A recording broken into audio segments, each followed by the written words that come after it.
Hello बच्चों, welcome back to my channel. कैसे हैं आप सब लोग।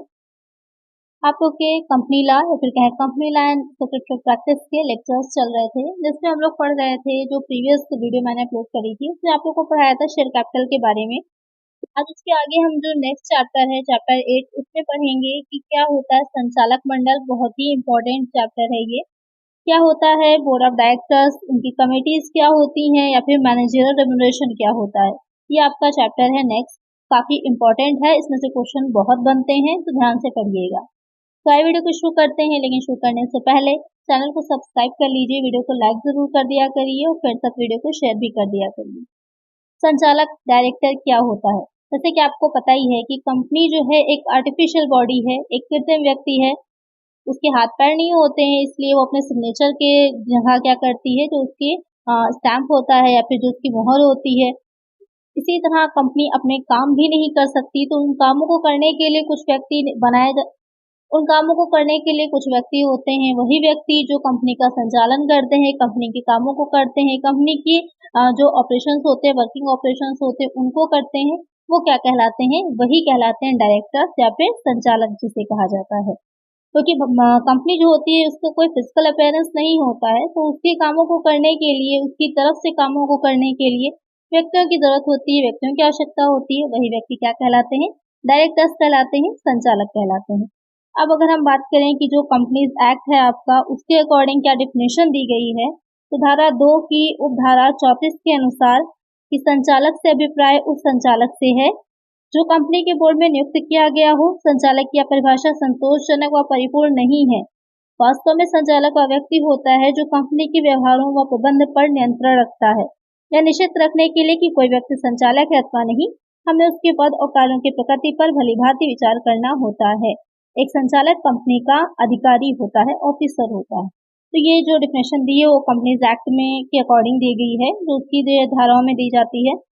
उसमें बताया गया है कि कंपनी के संचालक को सिर्फ संचालक या डायरेक्टर कह देना ही जो है इनफ नहीं होता है। एक ऐसा व्यक्ति होगा जो कंपनी के जितने भी व्यवहार होते हैं, ट्रांजैक्शंस होते हैं, जो कंपनी जिन भी चीजों पर कंट्रोल करना चाहती है, कंट्रोल करना इंपॉर्टेंट होता है, वो सब काम करता है। वही व्यक्ति क्या कहलाता है, संचालक। उन्होंने कंपनी ने संचालक को एक अधिकारी, ऑफिसर माना है।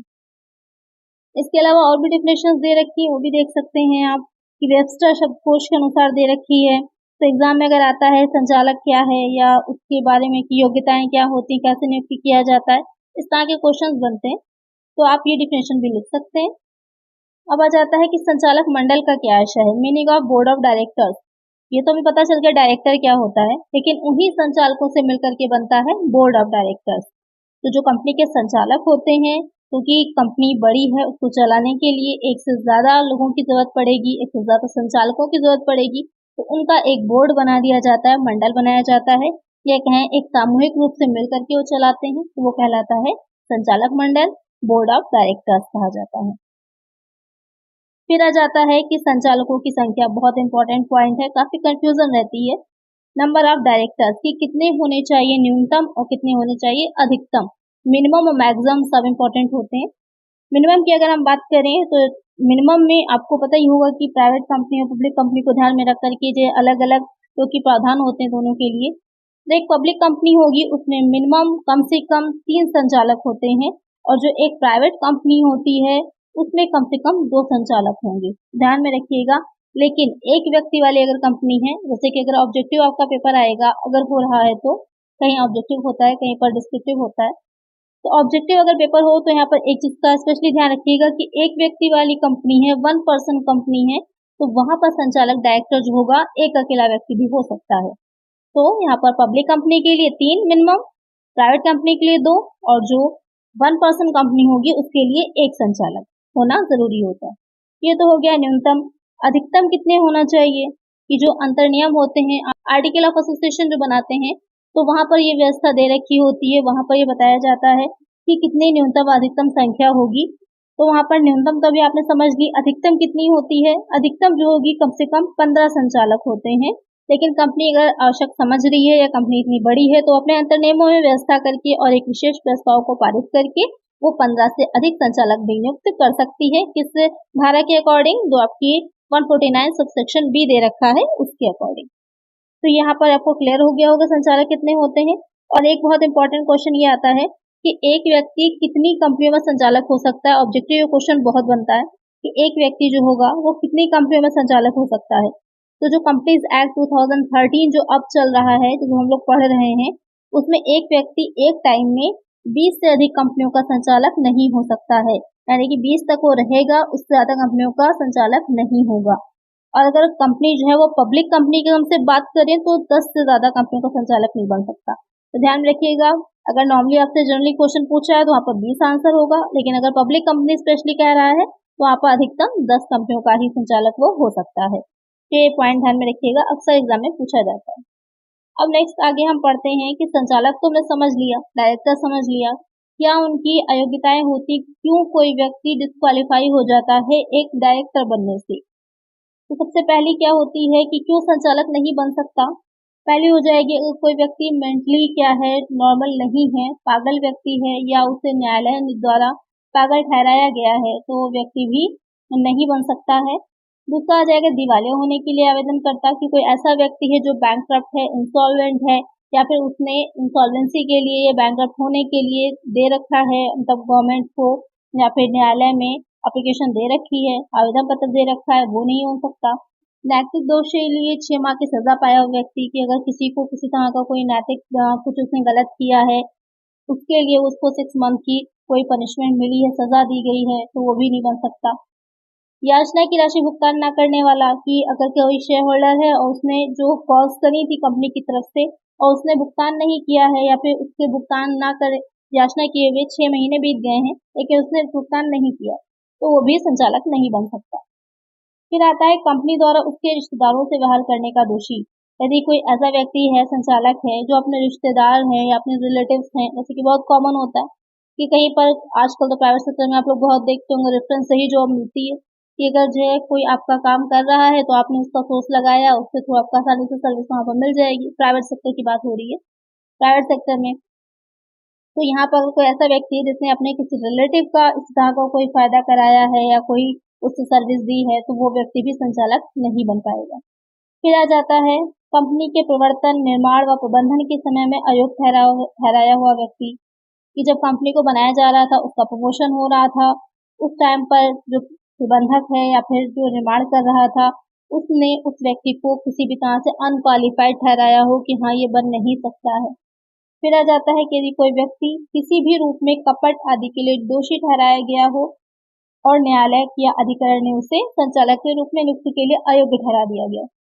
ऊपर आपने पढ़ा था कि इंसॉल्वेंसी के लिए आप पागल व्यक्ति हो। यहाँ पे जो तीसरा पॉइंट है, ये कह रहा है कि अगर कोई फ्रॉड करने में कोई व्यक्ति पाया गया है कि उसने किसी तरह का कोई फ्रॉड किया था, तो वहां पर भी उसको संचालक डायरेक्टर नहीं बनाया जा सकता।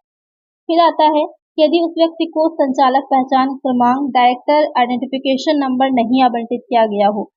ये ऐसा व्यक्ति है जो संचालक बन सकता था, योग्यता रखता था, लेकिन उसे एक आइडेंटिफिकेशन नंबर जो मिलना चाहिए था नहीं मिला, तो वो भी संचालक नहीं होता, यह संचालक बनने के लिए अयोग्य हो जाता है।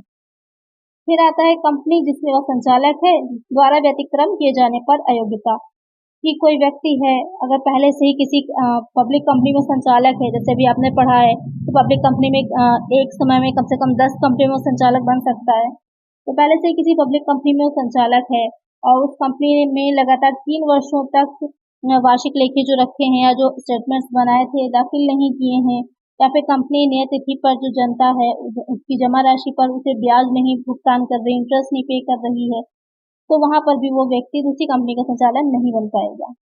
फिर आता है प्राइवेट कंपनी द्वारा अन्य अयोग्यता निर्धारित करना, कि एक प्राइवेट कंपनी चाहे तो अपने अंतर नियम जो होते हैं उसके उसमें और भी पॉइंट्स रख सकती है और भी नियम रख सकती है जो कि वो संचालकों से रिलेटेड होंगे, तो जो भी संचालक बनेगा उसे उन नियमों पर भी ध्यान देना होगा। तो ये सारी हो जाती हैं वो अयोग्यताएं, वो डिस्क्वालिफिकेशन जो डायरेक्टर्स के लिए इम्पोर्टेंट होती हैं, कि अगर ये इसमें से कोई भी होगी तो व्यक्ति डायरेक्टर कंपनी का नहीं बन सकता। अब एक बहुत अच्छा पॉइंट आता है कि क्या एक व्यक्ति ही कंपनी का संचालक या डायरेक्टर हो सकता है, या फिर व्यक्तियों का कोई संघ भी या फर्म भी बन सकता है, कोई संस्था भी बन सकती है डायरेक्टर। तो क्या होगा इसका आंसर, कि कोई निगमित संस्था, कोई संघ या फर्म किसी कंपनी के संचालक नहीं बन सकता, नियुक्त नहीं हो सकता। केवल एक व्यक्ति ही कोई इंडिविजुअल पर्सन ही कंपनी का जो संचालक होता है वो हो सकता है, कोई फर्म, कोई संस्था नहीं हो सकती।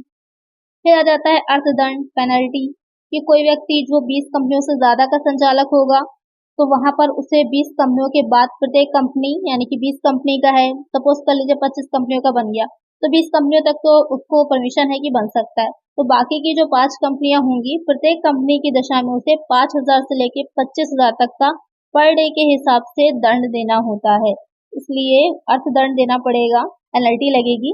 इसलिए वो सिर्फ उतनी कंपनियों का संचालक हो सकता है जितना कि जो हमारा कंपनी अधिनियम है उसमें दिया गया है, प्रावधान किया गया है। फिर आता है कि एक संचालक भारत में 182 दिन रहा हो। तो यहाँ पर जो पब्लिक कंपनीज होती हैं उसमें कम से कम एक संचालक ऐसा होना चाहिए जो गत कैलेंडर वर्ष में भारत में, यानी कि भारत का 182 दिन की शर्त किसमें थी, इनकम टैक्स अगर आपने पढ़ी हो या आप आगे पढ़ेंगे, तो गत वर्ष में कम से कम 182 डेज रहना अनिवार्य होता है भारत का रेसिडेंट बनने के लिए, निवासी बनने के लिए। तो जो संचालक हैं, डायरेक्टर्स, उसमें से एक कोई डायरेक्टर जो है वो कम से कम 182 दिन भारत में रहा हो। फिर आता है संचालक की लिखित सहमति, कि कोई भी व्यक्ति तब तक कंपनी का संचालक डायरेक्टर नहीं माना जाता जब तक कि वो रिटर्न में, लिखित रूप में जो फॉर्म होता है उसको भर करके अपनी सहमति ना दे दे, अपना एग्री, अपनी कंसेंट ना दे दे, और उसको कंसेंट जो होता है उसको रजिस्ट्रार के पास 30 दिन के अंदर ही जमा भी करना होता है, वरना वो संचालक नहीं माना जाएगा। तो ये सारे प्रावधान होते हैं एक संचालक बनने के लिए, एक डायरेक्टर बनने के लिए किसी भी कंपनी में। तो अब एक और पॉइंट आता है कि क्या महिला संचालक, विमेन डायरेक्टर, उसके संबंध में क्या इम्पोर्टेंट है या क्या चीजें हैं। जो निम्न श्रेणी की कंपनियां होती हैं वहां पर एक महिला संचालक नियुक्त करना अनिवार्य होता है। तो प्रत्येक सूचीबद्ध कंपनी को, जो कंपनी अधिनियम जो 2030 है कि लागू होने के 1 वर्ष के अंदर बनी हो, या फिर अन्य कंपनियों को जिनकी चुकता पूंजी 100 करोड़ से अधिक हो या बिक्री जो है वो 300 करोड़ या अधिक हो, उन्हें कंपनी अधिनियम 2013 के अंतर्गत 3 वर्ष के अंदर महिला संचालक नियुक्त करना अनिवार्य होता है। तो ये आपका प्रावधान किया गया है जो कंपनी अधिनियम 2013 है उसके अंतर्गत। तो आपको क्लियर हो गया होगा कि क्या चीजें इंपॉर्टेंट होती हैं, डायरेक्टर क्या होता है और किस तरह से उसकी क्या योग्यताएं होती हैं। तो आज की वीडियो में इतना ही। अगर वीडियो अच्छी लगी है तो लाइक कर दीजिएगा, चैनल पर नए तो सब्सक्राइब कर लीजिएगा। उसका सेकंड पार्ट में इसके आगे हम पढ़ेंगे, और फ्रेंड्स साथ वीडियो को शेयर कर दीजिएगा। मिलते हैं नेक्स्ट वीडियो में। Thank you.